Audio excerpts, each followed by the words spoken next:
한국경제TV 생생한 실전 투자 정보 와우퀴. 월 5,000원 커피값으로 투자 정보가 내 손 안에 배달됩니다. 와우킥 N에서 만나요. 네, 오늘 앵커 브리핑에서는 지금 현재 엇갈리고 있는 고용지표 그리고 기다리고 있는 고용지표들이 앞으로 어떤 미치게 될 영향들이 어떤 부분들이 있을지 그걸 지금 짚어볼까 하는데요. 자, 일단 정부의 공식 통계가 나오지 않고 있습니다. 이 때문에 그 어느 때보다 민간의 통계가 관심을 끌었는데, 자, ADP 고용보고서라는 게 평소에는 그렇게까지 큰 관심을 끌지 못했었거든요. 그런데 이제는 나오는 고용지표라는 게 ADP 보고서밖에 없기 때문에 자, 여기에 많은 관심이 쏠렸습니다. 근데 ADP 고용보고서가 굉장히 널뛰는 모습을 보여주고 있죠. 7월 달 같은 경우는 무려 10만 4천 명이나 늘어났는데, 근데 최근 들어서는 이게 마이너스를 보일 때도 있습니다. 특히 11월 달에는 3만 2천 명이 감소한 것으로 나타나서 고용 쇼크 현상을 보여줬는데, 이렇게 널뛰는 고용 지표에 대해서 해석이 이렇게 나오고 있습니다. 지금 미국의 경제 분야에 따라서 지금 현재 미국의 경제 상황이 다르다는 것을 널뛰는 경제 지표가 보여주고 있다는 거죠.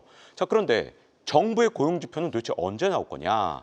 이게 정말로 너무나도 답답해 보일 수도 있는데요.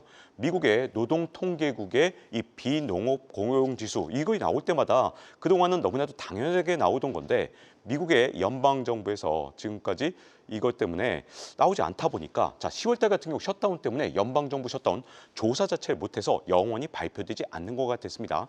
그리고 11월 데이터는 원래는 12월 5일에는 나온다 이런 얘기가 있었는데 이게 16일로 연기가 됐거든요. 자, 그러면 이게 단순하게 연기된 것만이 문제가 아니라 제때 조사를 못했고 이 데이터는 과연 믿을 만하냐, 여기에 대해서 많은 의문이 들기 때문에 이제 고용 데이터가 앞으로 어떤 영향을 미칠지에 대해서 지금 관심이 모아지고 있는데요.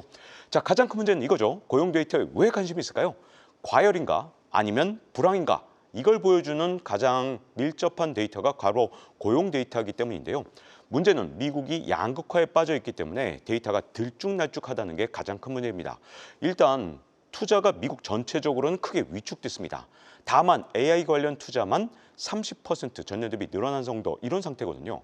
자, 그러다 보니까 지금 미국에서는 소비가 위축됐다라는 그런 평가도 나오고 있고, 또 상위 20%만 소비가 증가하면서 전체 소비가 늘었다는 평가도 있습니다. 자, 이 정도로 미국 경제가 양극화에 빠지다 보니까 지금 미국 경제를 제대로 볼 수 있는 방법은 딱 하나 남았다.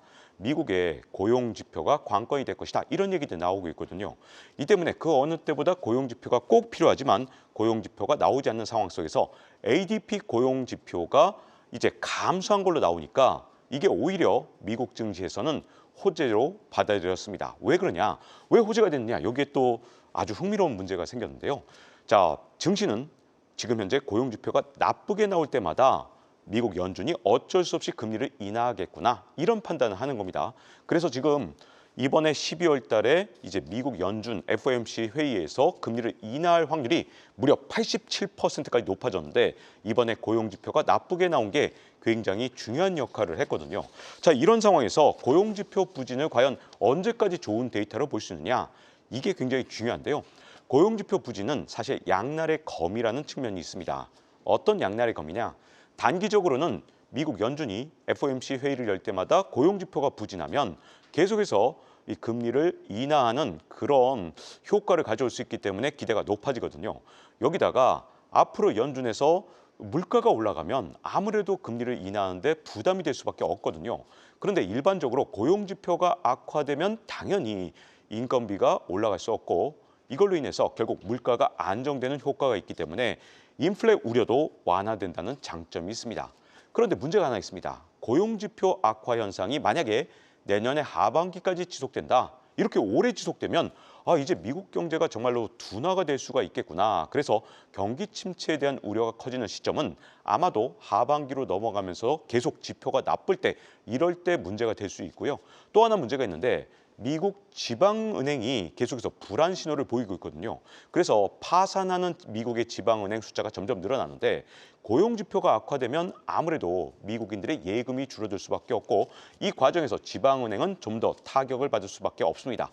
그래서 내년 상반기까지의 고용지표 부진은 미국 증시에 약이 될 수 있지만, 이게 하반기까지 지속돼서 독이 되느냐, 이건 양날의 검으로 여전히 남아있다고 볼 수 있죠. 자, 그런데 일단 당장 다음 주는 이 고용 지표를 가지고 이제 FOMC에서 금리를 결정하게 되기 때문에 이제 다음 주 슈퍼위크에서 가장 중요한 거 여러분들이 꼭 보셔야 되겠습니다. 12월 10일 오전에 소비자 물가 지수가 발표가 되고 그리고 연이어서 10일 오후에 FOMC 금리 결정이 나오거든요. 과연 이제 슈퍼위크에서 이런 고용 지표들 아직까지 잘 보이지 않는 이런 안개 속에서 어떤 결정을 할지 이제 다음 주에 아주 중요한 한 주가 될 것 같습니다. 자, 이렇게 앵커 브리핑에서는요. 널뛰는 고용 지표가 갖고 있는 의미에 대해서 자세히 짚어봤습니다.